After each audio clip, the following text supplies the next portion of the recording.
Today I am just going to make the stuffing, the English stuffing that we always do, which is mushrooms, sausage, herbs, delicious yummies. Some of that will stuff the bird and some will just be its own thing. And we're going to do 2 cauliflower gratins. And I had just cut open the squash for the gratin and it's bloody mouldy. So what do you do in a case I'm bloody like that? returning that. I'm just trying to find my receipt. I shall get a refund for that bastard. Okay. And then the other thing is cranberry sauce. Cranberry From sauce. Scratcheroo. Hi loves, we're just making a really good hearty stuffing. Some of it will go in the bird, some of it will be its own dish because everyone loves the stuffing. So all I've done is chopped up onions and celery, slightly cook them with the mushrooms. I'm going to chop up some bread. I've made my own just sourdough or whatever you have lingering around. Pop it in with the sausage meat, thyme, fresh rosemary from the garden, which my wee helper picked. And it's all going to be mushed in together. It's delicious. Don't overthink it. Salt, pepper. How much sausage? There's over there. There's 2 pounds of sausage. Mushrooms. Okay? And then it just goes in the bird on the day. Dead easy. There's my helper. I've washed these mushrooms, but that's about as much as I do. I'm very, I just get to it. I like to execute. And how many mushrooms? I don't ask me specifics. 2 pots of those. 2 pots of those. Well, just because I'm making so much, but. Okay, and these pots are... Portobello, baby portobellos or something? No. Baby bella. Baby bell. And then It's I about put 16 ounces. sprigs of thyme in there. Little thyme. Yeah. Okay. And that's just going to cook a wee bit. And then, what else do we need? It's looking good. Yeah, it smells nice, doesn't it? Yeah. Then you're adding a little oil. Little olive oil. Just to the bit of taste. And it's just you shove in basically whatever you feel would come together nicely. Yeah. Sausage meat, onions, celery, Right. sage, thyme, rosemary. I whack it all in. Yeah. Right, Okay. I'm just going to chop this sausage in. Again, don't overthink. This is from Fraser Farms. That's going to, but I only slightly cook it because it's going to cook in the bird and on its own. Popping in some chopped dates now. Some dates going in. Yeah, and I would if I how had many? nuts, I'd put nuts in. And we're gonna say that's about half a cup or so? Yeah, whatever you fancy. If you like dates, do dates. Yeah. We do have some nuts, so whatever nuts we have, I'll be chucking them in. Yeah, okay. And we noticed something else in your kitchen here. What is that over there? That is my limoncello, which is just on the brew. Oh. I'm not going to continue to cook this now because it's going to cook properly in, you know. We're back and I didn't have any walnuts because somebody had eaten them all the pecans and walnuts, so we just had enough. Who had done that? Yeah, you. Now, So now you have some now almonds. we've just got some almonds. I'm just giving them some welly. Chop those bubbies up. And they're in. Nice. Okay, so there we have it. What do you think? Looks That great. looks quite good. Might put in 1 more onion. One more. Oh, how many onions are in There's there? 1 onion in there. One onion. I don't dress up. What? Do me. But what is it doing? Is it pulling something out your face? Yeah, this keeps my hair out my face. This is are you saying that my scrunchie's less than perfect? And my hair Just doesn't look effective. No, she looks great.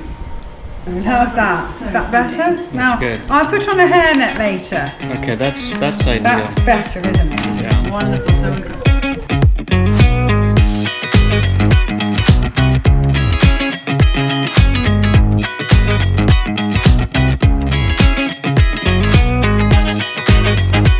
Right now, I'm going to just prepare the squash because I'm going to roast the squash for my cauliflower gratin. And this gives it a yummy sweetness. Right, Say? And we're gonna, then after that, we're gonna paint Sadie's nails. All right, guys? So this just goes in the oven for 25 minutes at 350. I'm making my cauliflower cheese gratin, which is basically cauliflower cheese, and it's bloody lovely. What we're going to do is we've got a squash. We've cut up the cauliflower, softening that. This is pureed squash, any butternut squash and some carrots.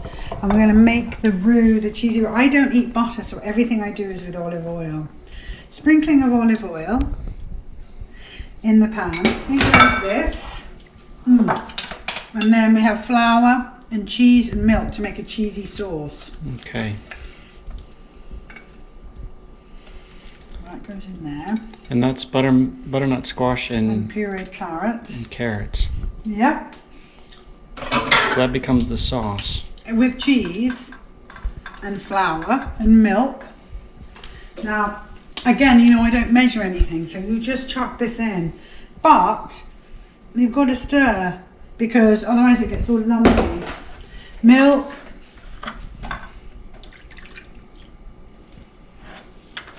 Tons of milk. Some precision measuring. Precision. Squeeze me while I get.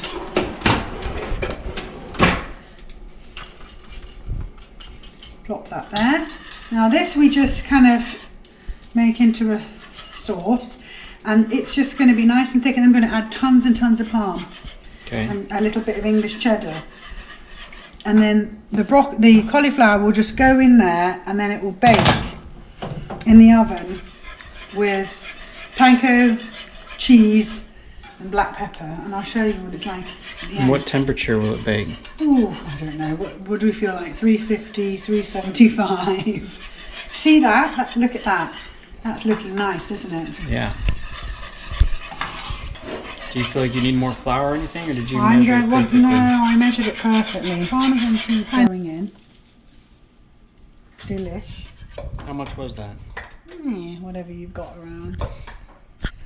Like I say, keep it simple. Just more Parmesan cheese. I put in a good healthy amount of Parmesan. So we're going. And also I probably put in some cheddar cheese as well, Trey. Because we want the Parmesan, the saltiness. Yeah. But we also Oh, want... that's cheesy. That is some cheese. Well, I think if you're going to do it, You're gonna do it right. you've got to do it right. Again, precision. I never have anything big enough. And then I'm going to mix that in, and then that's going to go in different things, and I'm going to bake it in the oven with more cheese and panko on top. And Okay. So we'll be back for that. more cheese, gluten-free panko. I chuck it on to your liking. Panko just gives it that crispiness. And don't ask me how much, it's a sprinkle. Sprinkle of panko. Or more than a sprinkle. Whatever you fancy. And then this just goes in the oven now and we're good. How long does it go in? I'm not really sure. This I is go- classic mommy. 15, 20 minutes. 375.